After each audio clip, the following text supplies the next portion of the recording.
kesantauya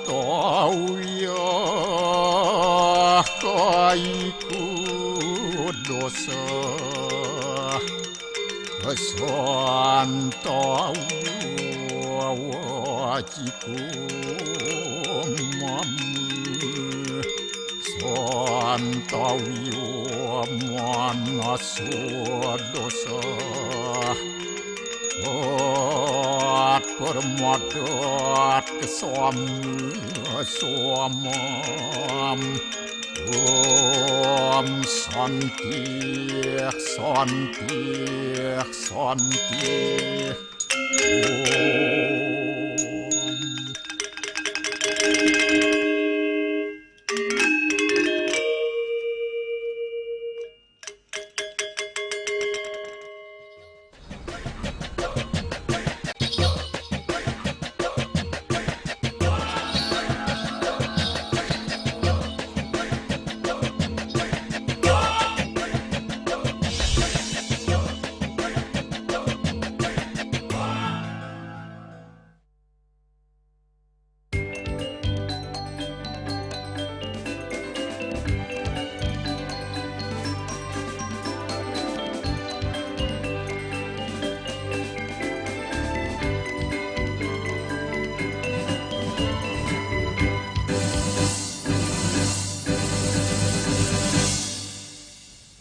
Om Swastiastu. Pemirsa Bali TV seputar Bali kembali hadir dengan menyajikan sejumlah informasi di antaranya. Kurma dan kelengkeng direkomendasikan sebagai variasi menu MBG di bulan puasa. Krisis guru, solusi tercepat ditempuh lewat relokasi dan kolaborasi kampus. Jangan lewatkan juga informasi menarik lainnya yang sudah disiapkan tim redaksi kami. Bersama saya, Madi Sukadana Karang, inilah Seputar Bali selengkapnya.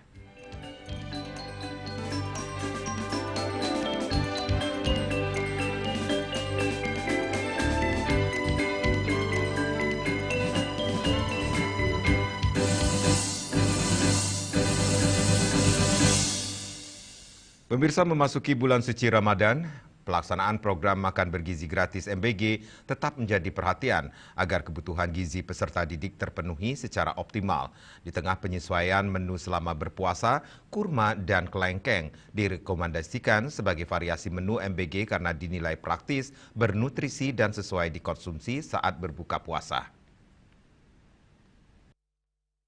Dilansir dari laman resmi bgn.go.id, program makan bergizi gratis MBG tetap dilaksanakan selama bulan suci Ramadan, masa libur dan cuti bersama Idul Fitri 1447 Hijriah. Hal tersebut disampaikan Kepala Badan Gizi Nasional BGN Dadan Hindayana. Dadan Hindayana memastikan bahwa pelayanan MBG pada periode Ramadan maupun libur dan cuti bersama tetap berjalan dengan memperhatikan prinsip pemenuhan gizi seimbang, keamanan pangan, ketertiban, serta akuntabilitas.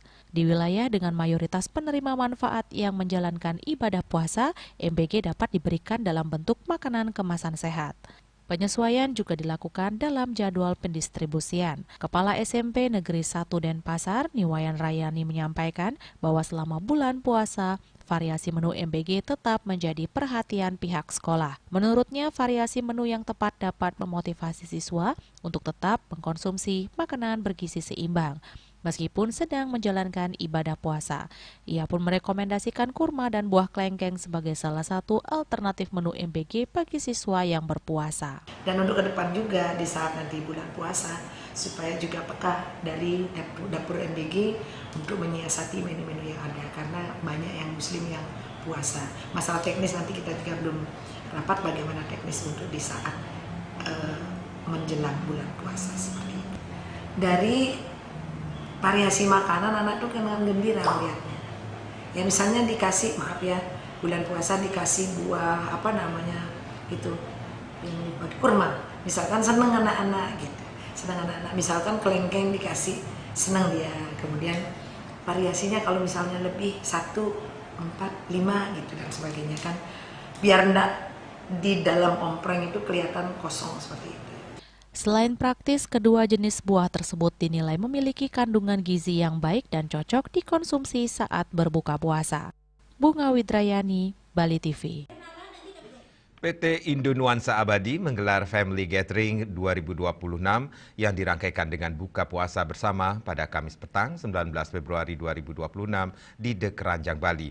Kegiatan ini menjadi ajang silaturahmi manajemen, vendor, dan rekanan bisnis sekaligus wujud kepedulian sosial perusahaan di awal bulan Ramadan.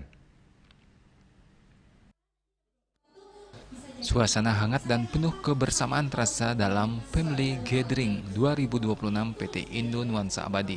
Acara ini dihadiri Komisaris PT INA Adi Wardana, Direktur PT INA Joko Hidayatur Rohman, para vendor dan rekanan bisnis dari berbagai wilayah. Kegiatan yang menjadi agenda rutin tahunan ini sengaja digelar di Bali, mengingat Pulau Dewata merupakan salah satu pusat aktivitas dan mayoritas konsumen perusahaan, khususnya di sektor pariwisata. Tujuan utama dari gathering ini menjalin sinergi, bukan hanya antar vendor, tetapi juga antar wilayah sehingga bisa saling support dan memperkuat kerjasama. Pastinya ini adalah kegiatan yang paling utama. Kita menjalin satu hubungan sosial, hubungan antar psikologi keluarga, tetapi diantaranya pasti kita berwisata Bali. Karena apa? Kita juga support lah kepada Bali untuk membangkitkan, meningkatkan pariwisata Bali. Dengan cara mungkin seperti ini, banyak nanti tamu-tamu kita yang berkeinginan untuk ke Bali, pastinya seperti itu. Dan yang sangat luar biasa adalah bagaimana kita menyatukan pelaku-pelaku pariwisata. Dari segi tempat wisatanya, dari segi tempat belanjanya, dari segi kami sebagai Biro Perjalanan Wisatanya. Kalau ini tidak menjalin satu sinergi, pastinya tidak akan ketemu yang namanya harmonisasi. Ya. Rahman Dika menambahkan, Indo Nuansa Abadi saat ini memiliki jaringan yang tersebar mulai dari Bali hingga Jawa Timur, dari Banyuwangi sampai Ngawi, bahkan merambah ke Rembang, Jawa Tengah. Seluruh perwakilan wilayah turut hadir dan menunjukkan antusiasme tinggi dalam kegiatan tersebut. Family Gathering juga menjadi sarana promosi dan dukungan terhadap kebangkitan pariwisata Bali. Melalui kegiatan wisata bersama, perusahaan berharap dapat ikut mendorong peningkatan kunjungan dan memperkuat kolaborasi pelaku industri pariwisata, mulai dari Biro Perjalanan, pengelola destinasi, hingga pusat perbelanjaan. Sebagai perusahaan yang bergerak di bidang transportasi, PT Indo Nuansa Abadi melayani berbagai kebutuhan transportasi perusahaan, instansi, hingga pariwisata. Perusahaan juga memiliki unit usaha armada bus yang dikelola untuk menunjang operasional dan layanan perjalanan. Pastinya 2026-2027 ya, ini nanti orientasinya PT Indo Nuansa Abadi semakin jaya, semakin baik, dan pastinya kita semakin solid antar rekanan dengan vendor, dengan pelaku wisata, baik di Bali maupun di seluruh Nusantara, bahkan di mancanegara. Ya, siapa tahu nanti menjadi satu PR bagi kami untuk bisa meningkatkan kualitas kami ke depan. Selain mempererat hubungan kerjasama, momen ini juga diisi dengan aksi sosial berupa pemberian tali kasih kepada 20 anak kurang mampu. Bantuan tersebut menjadi bentuk kepedulian perusahaan terhadap masyarakat sekitar, terlebih di momen Ramadan yang penuh berkah. Menutup gathering dilaksanakan buka puasa bersama. Winata dan Mastika, Bali TV. Krisis guru, solusi tercepat ditempuh lewat relokasi dan kolaborasi kampus. Kami segera kembali dengan laporannya.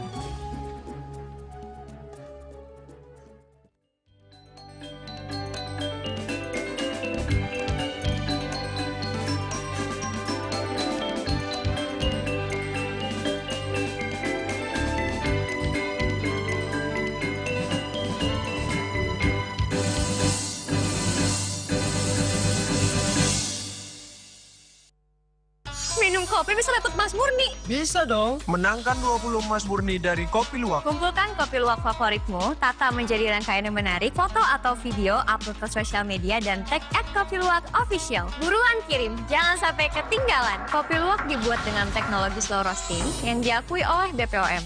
Harum nikmat aromanya menghadirkan kehangatan di bulan penuh berkah. Alhamdulillah. Selamat menunaikan ibadah puasa. Kopi Luwak, pelopor kopi hitam yang nyaman diminum.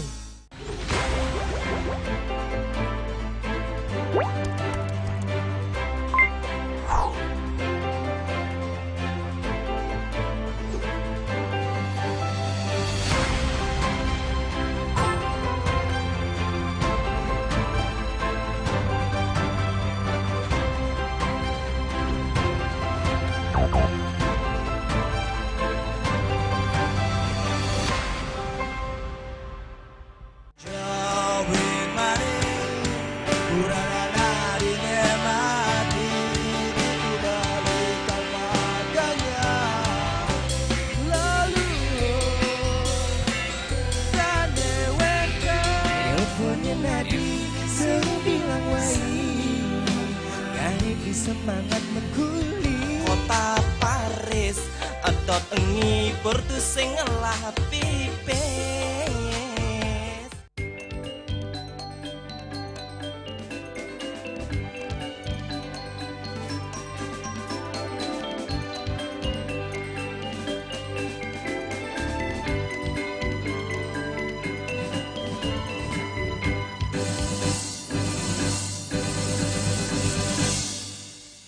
Pemirsa, krisis guru di Bali, khususnya di Kabupaten Buleleng, menjadi sorotan berbagai pihak. Beragam solusi mulai disiapkan untuk menutupi kekurangan tenaga pendidik tersebut. Salah satu solusi tercepat yang dinilai realistis adalah kolaborasi antara pemerintah daerah dan perguruan tinggi untuk merekrut asisten guru atau guru bantu. Selain itu, Dinas Pendidikan Pemuda dan Olahraga Buleleng juga menempuh langkah cepat dengan memindahkan guru dari sekolah yang kelebihan tenaga pendidik ke sekolah yang kekurangan guru.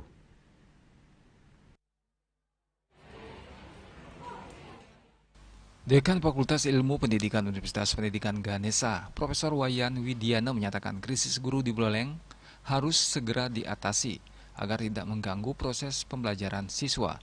Menurutnya salah satu langkah efektif adalah merekrut mahasiswa semester akhir sebagai asisten guru, guru pendamping atau guru bantu untuk mengisi kekosongan sementara. Selain itu, guru senior yang telah purna bakti namun masih kompeten juga dapat dilibatkan kembali dalam kegiatan mengajar. Oleh sebab itu, agar tidak mengganggu proses pembelajaran, salah satu upayanya yang bisa dilakukan adalah bekerja sama dengan LPTK atau perguruan tinggi yang ada di Bali untuk mengkomunikasikan agar bisa bekerja sama dalam membuat program guru bantu atau asisten guru yang bisa mengisi kekosongan kelas yang ada di sekolah. Sementara itu, Kepala Dinas Pendidikan Pemuda dan Olahraga Buleleng, Ide Bagus Surya Barata, menjelaskan pihaknya telah melakukan pemetaan kebutuhan guru secara bertahap. Langkah yang ditempuh saat ini yakni merelokasi guru yang kekurangan jam mengajar ke sekolah yang mengalami kekurangan tenaga pendidik. Di mana guru-guru yang terprogram untuk tidak bisa menuntaskan jam mengajar, itu ada kelebihan jam mengajar atau kekurangan jam mengajar, itu kita petakan ke sekolah-sekolah yang membutuhkan.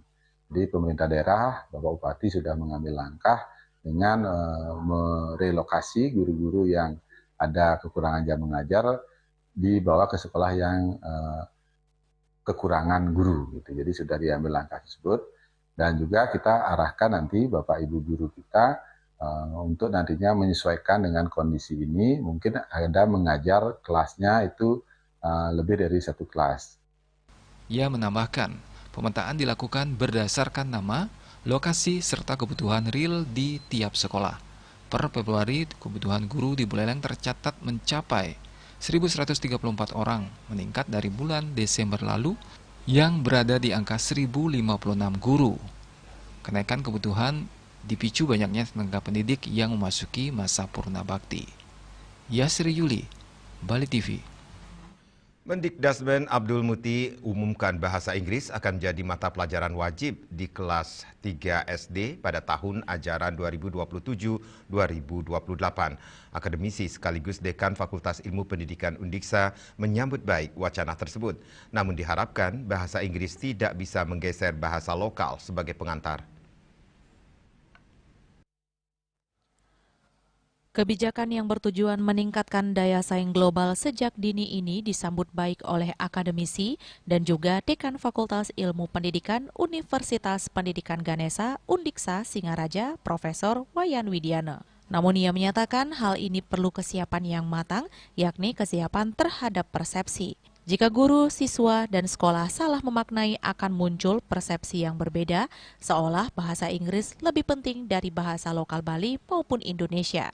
Untuk itu penyamaan persepsi perlu dilakukan, karena bahasa Inggris akan masuk dalam struktur kurikulum.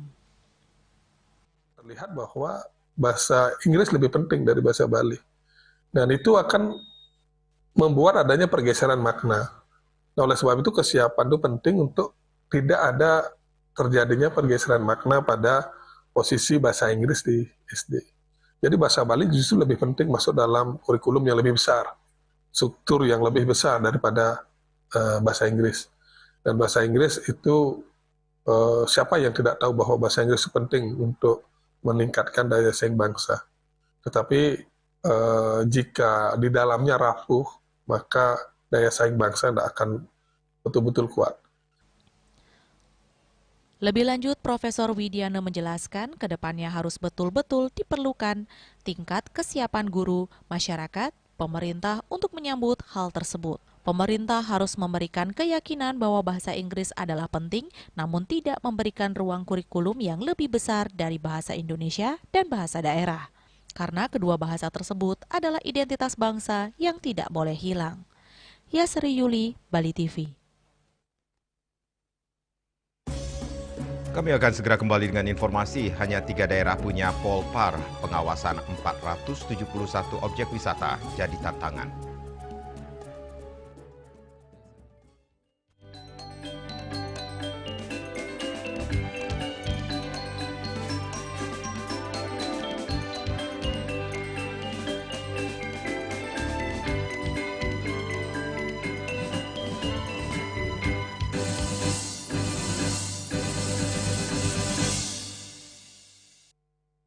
Minum kopi bisa dapat emas murni. Bisa dong, menangkan 20 emas murni dari Kopi Luwak. Kumpulkan kopi luwak favoritmu, tata menjadi rangkaian yang menarik, foto atau video, upload ke sosial media, dan tag @kopiluwakofficial. Buruan kirim, jangan sampai ketinggalan. Kopi luwak dibuat dengan teknologi slow roasting yang diakui oleh BPOM. Harum nikmat aromanya menghadirkan kehangatan di bulan penuh berkah. Alhamdulillah, selamat menunaikan ibadah puasa. Kopi Luwak, pelopor kopi hitam yang nyaman diminum. Cat color dengan daya sebar yang luas, cepat kering, dilengkapi 39 pilihan warna. Kualitas dijamin terbaik. Cat color harga ekonomis.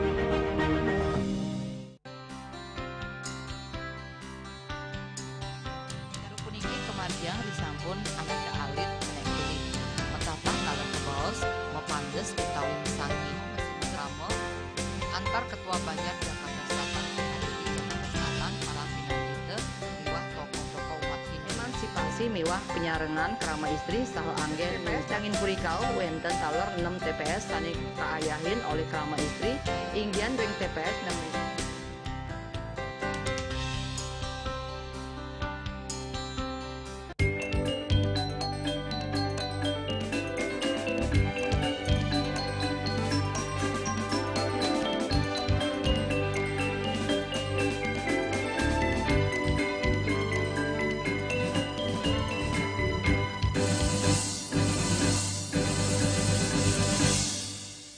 Pemirsa, Satuan Polisi Pamong Praja Khusus Pariwisata Polpar di Bali hingga kini baru terbentuk di 3 daerah, yakni tingkat Provinsi Bali, Kabupaten Badung, dan Kabupaten Buleleng. Sementara 7 kabupaten kota lainnya didorong segera membentuk unit serupa guna memperkuat pengawasan dan ketertiban di destinasi wisata.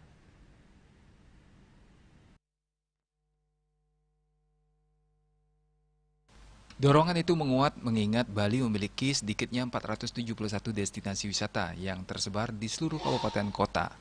Namun hingga saat ini total personel Polpar yang tersedia baru 81 orang. Rinciannya 30 personel di tingkat provinsi, 39 orang di Kabupaten Badung. Dari total 40, 1 meninggal karena sakit dan 12 orang di Kabupaten Buleleng. Kepala Satuan Polisi Pamong Praja Provinsi Bali, Idewo Nyoman Rai Darmadi mengatakan, pembentukan Polpar di daerah lain memang belum direncanakan secara konkret, namun pihaknya terus mendorong realisasi tersebut, termasuk melalui penguatan kebijakan berdasarkan surat edaran Menteri Dalam Negeri. Bali ini bagian dari destinasi wisata dunia, artinya ada tanggung jawab besar menjaga ketertiban dan citra pariwisata.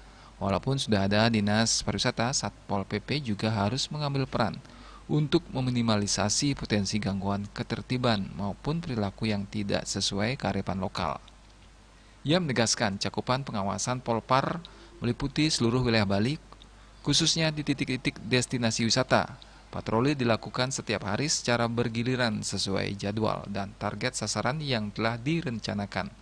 Namun keterbatasan jumlah personel dan sarana prasarana membuat pengawasan belum bisa maksimal di semua lokasi setiap waktu.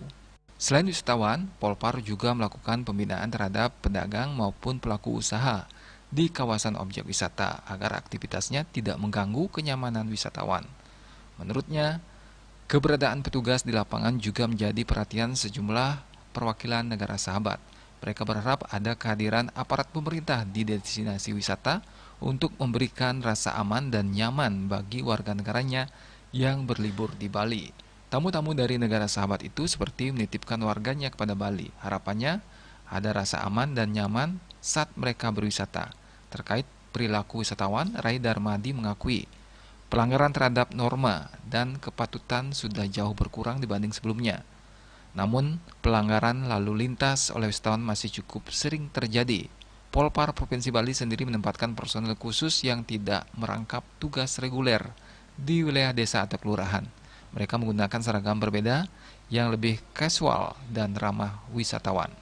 Uniformnya lebih santai, lebih humble. Bahkan pihaknya juga menggunakan anjing sebagai media komunikasi dan pendekatan. Para personel juga dibekali pelatihan bahasa asing, tidak hanya bahasa Inggris tapi juga bahasa Jepang dan bahasa lainnya. Pelatihan rutin dilakukan minimal 2 kali setahun, termasuk pelatihan teknik melumpuhkan tanpa mencederai. Ini penting karena di lapangan, petugas bisa saja berhadapan dengan situasi berbahaya. Para petugas harus siap, tapi tetap mengedepankan pendekatan humanis. Sampai saat ini belum sih ada rencana, tapi kami terus dorong karena kan ada dorongan dari dari SE Mendagri juga dalam rangka itu, sehingga harapannya karena Bali secara keseluruhan adalah bagian daripada tujuan wisata dunia. Artinya tanggung jawab kita di mana, peran kita di mana, kan begitu. Ya, walaupun sudah ada dinas pariwisata, tapi paling tidak kan Satpol PP juga bisa mengambil peran dalam rangka meminimalisasi potensi adanya gangguan ketertiban atau perilaku-perilaku yang tidak patut ya sesuai dengan kearifan lokal yang dapat menimbulkan ekses negatif terhadap kesan pariwisata Bali. Kami cakupannya seluruh Bali, di mana destinasi wisata itu ada mengadakan patroli bergantian sesuai dengan jadwalnya. Bahkan tindakan yang dilakukan oleh unit Pol PP Pariwisata ini adalah tindakan hukum terbatas. Artinya melalui pembinaan, kalau memang tidak bisa dia melakukan tindakan, tentu dia laporkan ke induknya untuk memulai tindakan selanjutnya. Dengan luasnya destinasi wisata dan tingginya mobilitas wisatawan, pihaknya berharap kabupaten kota lain segera membentuk unit Polpar agar pengawasan lebih merata dan citra pariwisata Bali tetap terjaga. Ketut Winata dan Dek Putra Bali TV. Pimpinan Tentara Nasional Indonesia Angkatan Darat melalui Kodam 9 Udayana terus menunjukkan komitmennya dalam meningkatkan kesejahteraan prajurit. Hal tersebut diwujudkan melalui peresmian rumah susun atau rusun prajurit oleh Pangdam 9 Udayana Majen TNI Pik Budiakto di Desa Sembung, Kecamatan Mengui, Kabupaten Badung, tanggal 19 Februari 2026.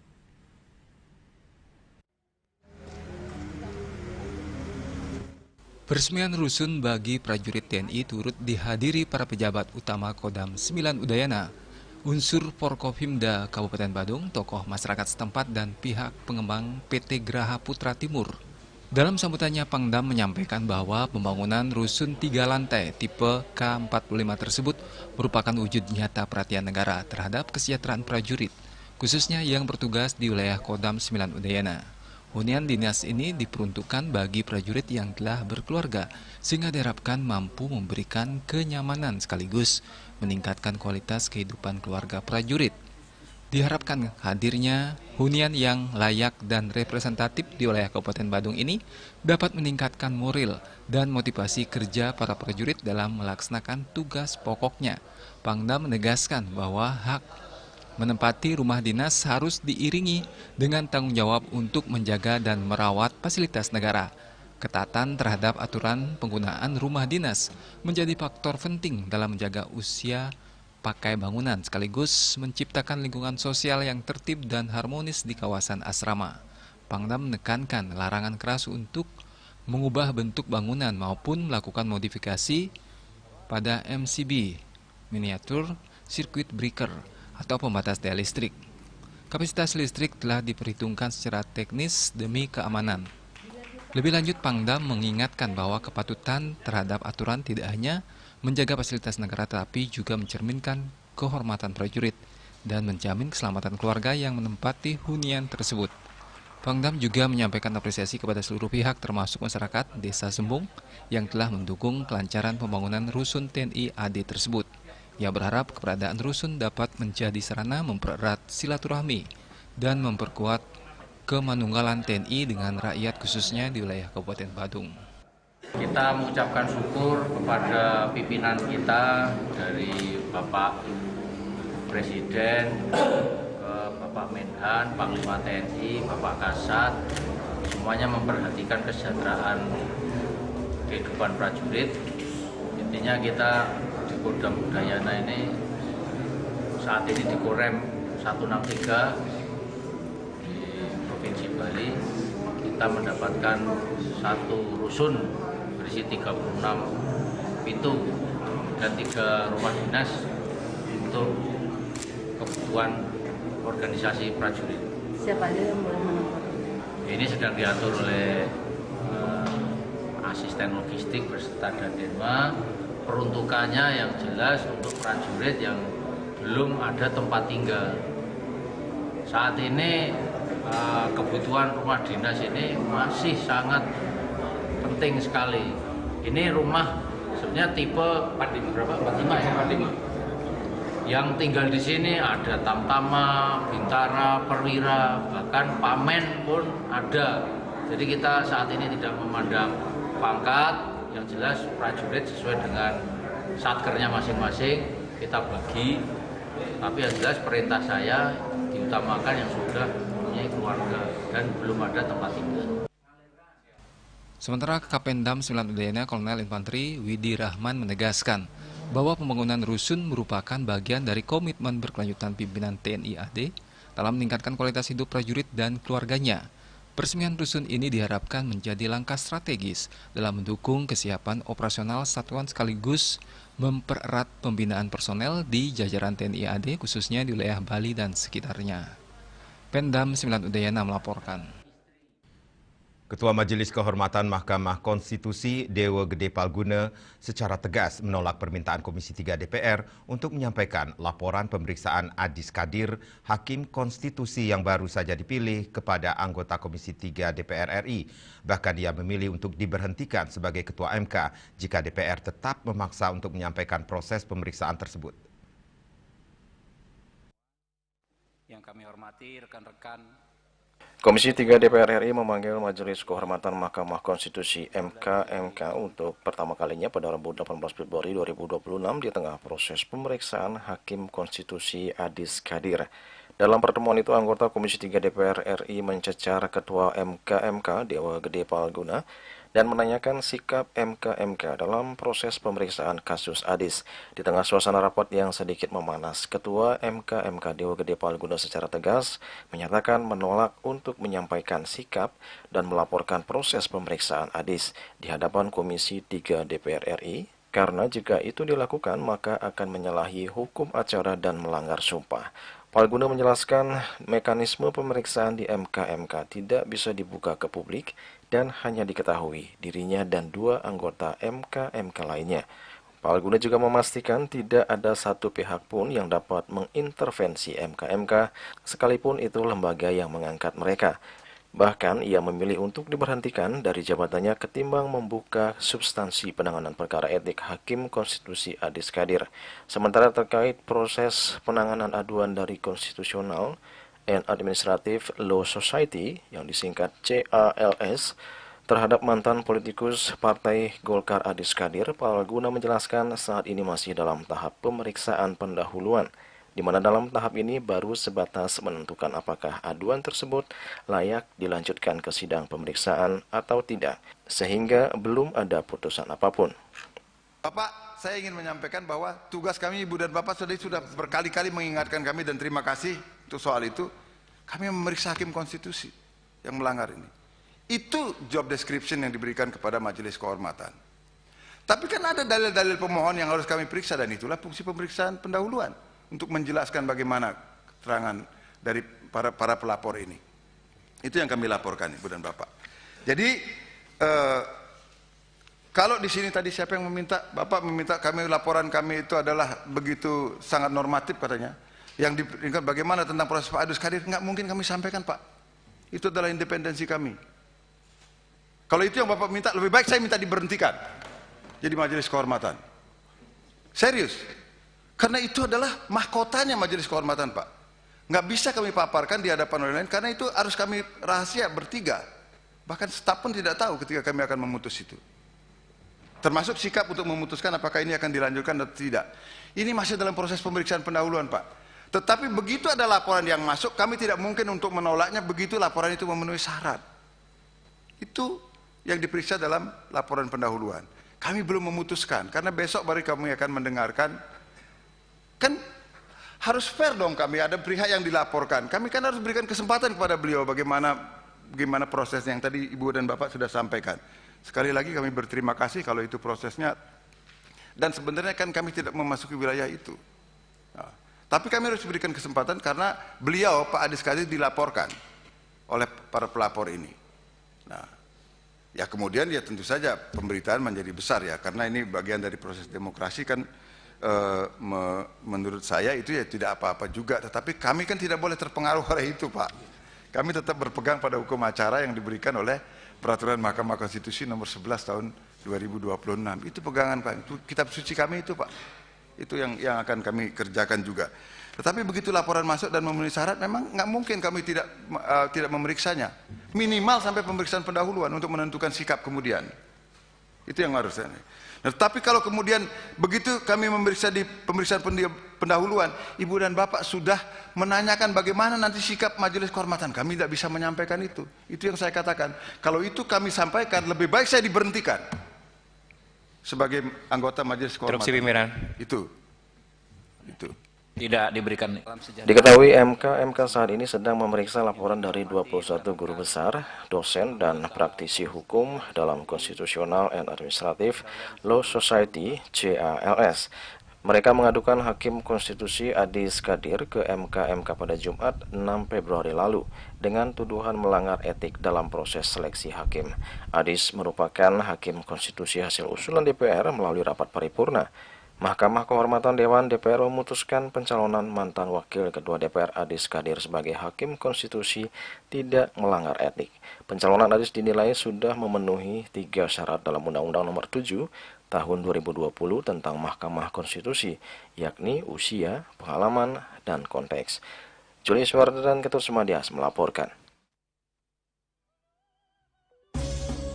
RI dukung 20 rencana yang disusun Trump dalam Board of Peace. Kami segera kembali dengan informasinya.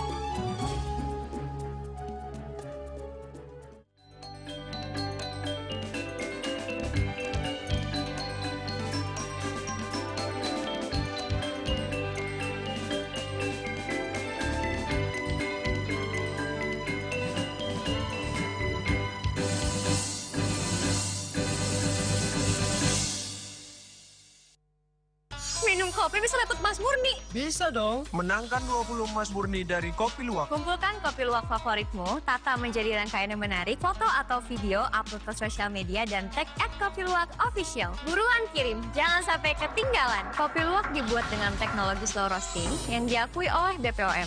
Harum nikmat aromanya menghadirkan kehangatan di bulan penuh berkah. Alhamdulillah, selamat menunaikan ibadah puasa. Kopi Luwak, pelopor kopi hitam yang nyaman diminum. Emco, cat kayu dan besi.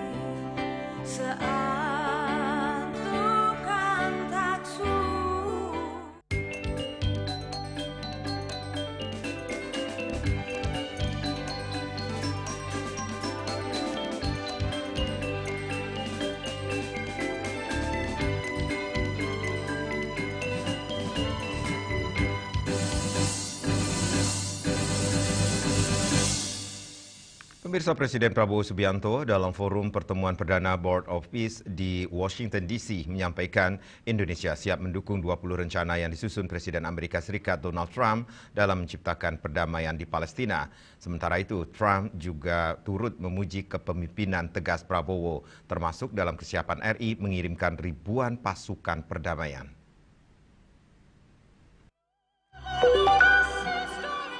Presiden Prabowo Subianto menghadiri pertemuan perdana Board of Peace yang berlangsung di Washington DC, Amerika Serikat pada Kamis 19 Februari. Pada forum tersebut, Presiden mengatakan bahwa pemerintah Indonesia telah mempelajari 20 poin yang direncanakan oleh Presiden AS Donald Trump dalam mencapai gencatan senjata di Gaza, Palestina. Ia mengatakan Indonesia mendukung penuh rencana tersebut. We are committed to its success. We know there will be a lot of obstacles, there will be a lot of difficulties, but we are very optimistic with the leadership of President Trump.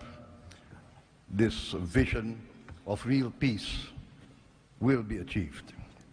There will be problems, but we will prevail. We will achieve our dream of peace in Palestine, peace, a lasting and peaceful solution for the Palestinian problem and in Gaza. Sementara itu, Presiden AS Donald Trump mengapresiasi kehadiran Indonesia dalam forum tersebut dan turut melontarkan pujian atas kepemimpinan tegas dan cerdas Presiden Prabowo dalam menghadapi situasi krisis global. I got to meet the Prime Minister. A man that I really like a lot is he's definitely tough. I don't want to fight him. President Prabowo of Indonesia, thank you very much. Please, this is a big guy. I tell you, I said, how many people in Indonesia? He said like 240 million. I said, no, say it again. How many? It's a big country you have. And you do a great job and respected by everybody. And thank you very much for being here. Thank you very much, Mr. President. Trump menyebut bahwa dukungan negara-negara dalam forum Board of Peace tak sekadar soal finansial semata, tetapi juga berkontribusi lebih jauh dengan menyiapkan pasukan penjaga perdamaian. Tim kantor berita Antara mewartakan.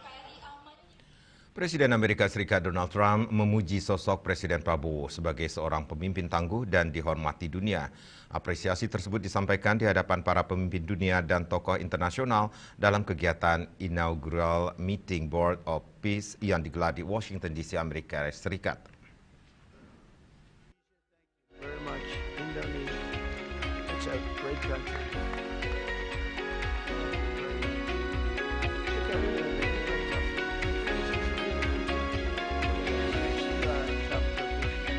Say it lovingly too. He's strength. He doesn't run. He's tough. He's smart. He's smart as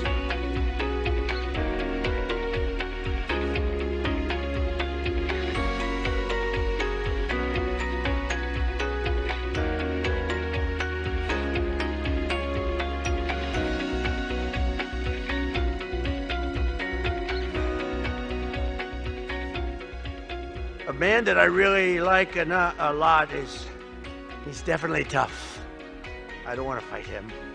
President Prabowo of Indonesia, thank you very much. Please, this is a big guy. I tell you, I said, how many people in Indonesia?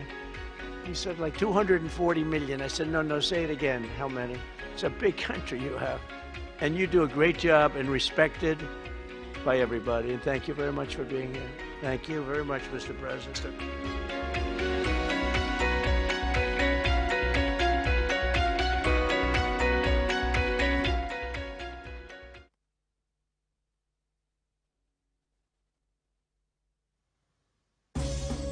Pemirsa, jangan beranjak dulu, kami segera kembali dengan laporan memaknai momentum HUT ke-238 Kota Denpasar.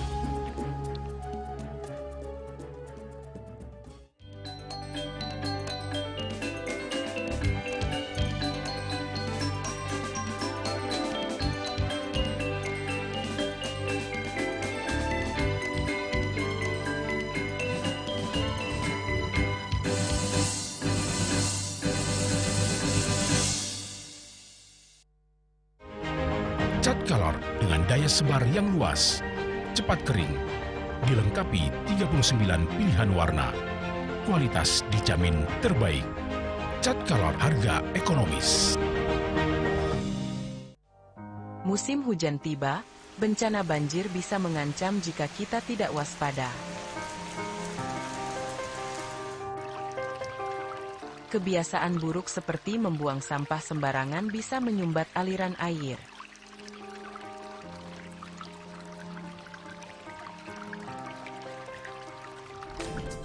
Kita bisa mencegah banjir dengan bergotong royong, menjaga selokan bersih, dan menanam pohon.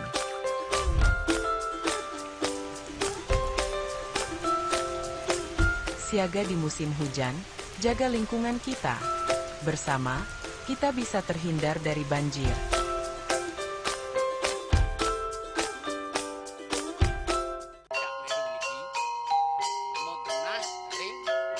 Selanjutnya tahun 1639 atau tahun 1707 akan di pura ini dapat dikelompokkan Ratu Penatih, penyungsung sejebak Jakab Pejen, pengumpul sejel selaku anggaran pengalian di pengumpul jumlah warga serta memohon taksu bagi mereka para penekun spiritual atau balian di Bali.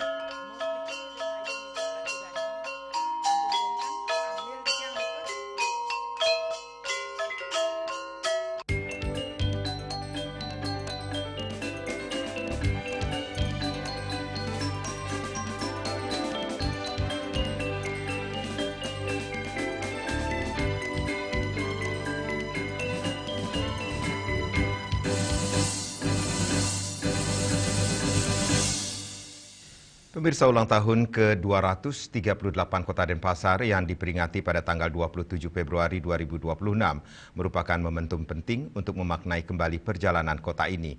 Tidak hanya sebagai pusat pemerintahan dan ekonomi, tetapi juga sebagai pusat kebudayaan yang dinamis.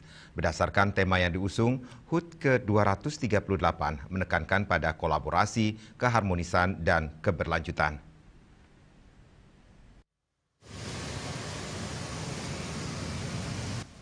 Tahun ini puncaknya pada 27 Februari 2026, Kota Denpasar memperingati HUT Kota yang ke-238 tahun.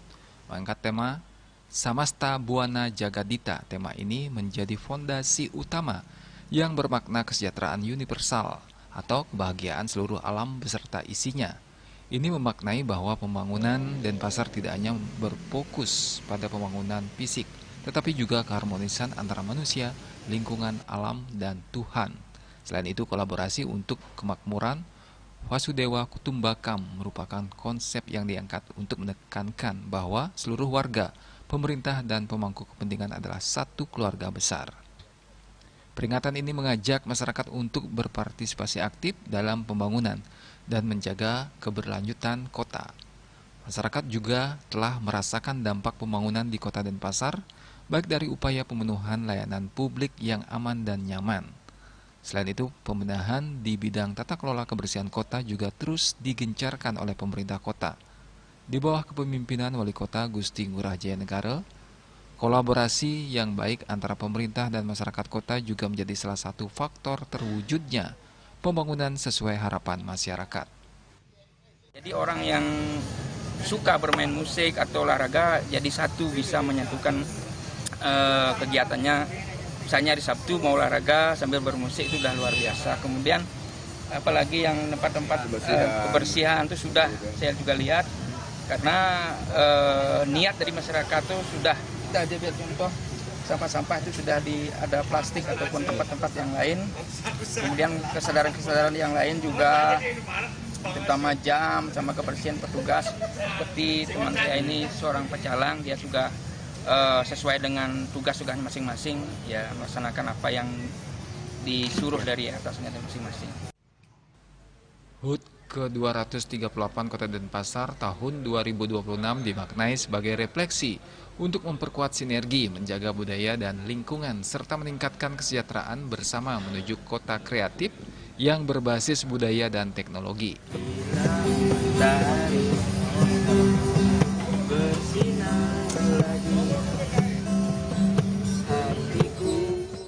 Ari Wiratmaja, Bali TV. Pemirsa, masyarakat Bali dikenal karena telah melestarikan berbagai kearifan lokal warisan leluhur. Krama Banjar Adat Tegal, Desa Bebalang Bangli menjadi bagian dari Krama Bali yang meneguhkan komitmennya dalam menjaga salah satu warisan leluhur yang telah berumur 8 abad. Bertempat di Pura Dalam Lagaan, dilaksanakan upacara yatnya penyuastika linggih Taman Pulaga yang bertepatan dengan momen sakral Tilem Kaulu Wuku Prangbakat Rahinan Soma Wage tanggal 16 Februari 2026.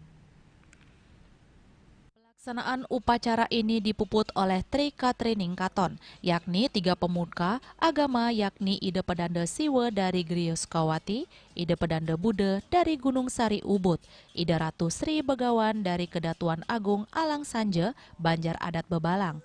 Kelian Adat Banjar Tegal, Ipu Tuganda Wijaya menjelaskan bahwa salah satu rangkaian utama sebagai bakti puncak catur adalah prosesi ngingsiran atau pemindahan lokasi Kakul Pulaga. Kakul Pulaga ini secara historis sudah berada di utama Mandala Pura Dalam Lagaan sejak 800 tahun yang lalu. Kini satu lokasi di areal persawahan sebagai upaya pelestarian nyata padi Pulaga atau Kakul Pulaga agar ekosistem khas ini tetap terjaga. Dari pembibitan padi Pulaga sampai panen dikerjakan oleh Pinandite atau pemangku Pura Dalam Lagaan. Sejarah saking gumun sampun kesurat kali sapunika titiang minabte anggo kami dikiring jaga Tegal dumugi melarapan antuk bakti sana sampun katuri wawu pemargi karya sana sampun katuri wawu sami banyak ide iri kiring jaga Tegal serta teu manggin kerajangan kerayuan sida-sida ningdon taler banyak ring widangan kios Banjar Tegal ring duru banyak utawi ring Provinsi Bali pada umumnya ke manggahin kerahayuan. Sementara itu, tokoh agama setempat Jero Mangkumade Sugandia memaparkan bahwa rangkaian upacara ini juga mencakup presigana dan prosesi penyucian lainnya. Ia menekankan pentingnya edukasi bagi generasi muda mengenai nilai historis Taman Pulaga. Berdasarkan penuturan Jero Mangku Sugandia, keberadaan Pura Dalam Lagaan atau Taman Pulaga berkaitan erat dengan garis keturunan Arya Gusti Wijapulaga. Kawasan ini memiliki kekayaan agraris unik yang menjadi pilar upacara adat di Bali, diantaranya bija Pulaga, beras yang dihasilkan dari padi Pulaga, padi Kasosari, varietas lokal yang tumbuh di sawah lagaan. Kakul Pulaga siput air tawar khusus yang menjadi sarana upacara. Nah, titiang wacenan inek betara rengkon Bangli muni sepuluh. Wenten ke bawah 3 periangan tawi pura. Asiki periangan yang api reng puncak Gunung Bangli pinek angin. Yang kali mame reng simpat bunut pura penataran sidam bunut mangkin. Yang tanah yang pemayun pengupa ayu loko serana jagat reng kehon.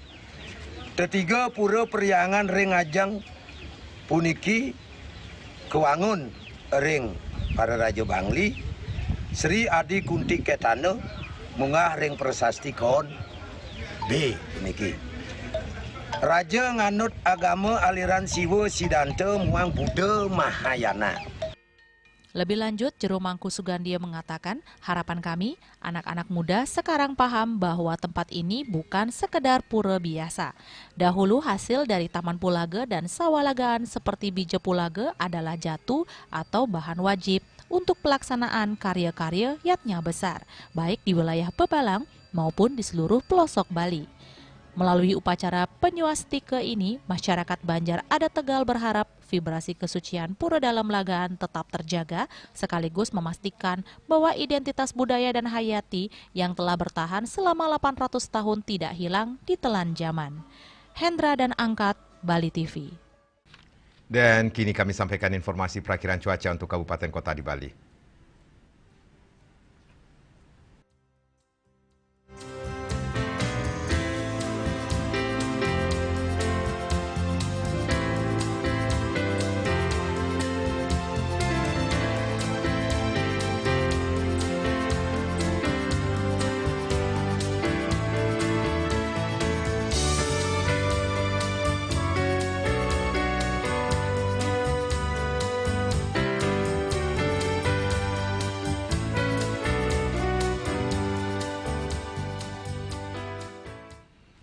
Seputar Bali bersama Minyak Kapur Gandapati Usada Bali, keluarga sehat. Update terus informasi Anda dengan subscribe dan like YouTube channel Bali TV @newsbali.tv. Mewakili redaksi yang bertugas, saya Madi Sukedan Karang pamit undur. Terima kasih atas perhatian Anda. Sampai jumpa. Om Santi Santi Santi Om.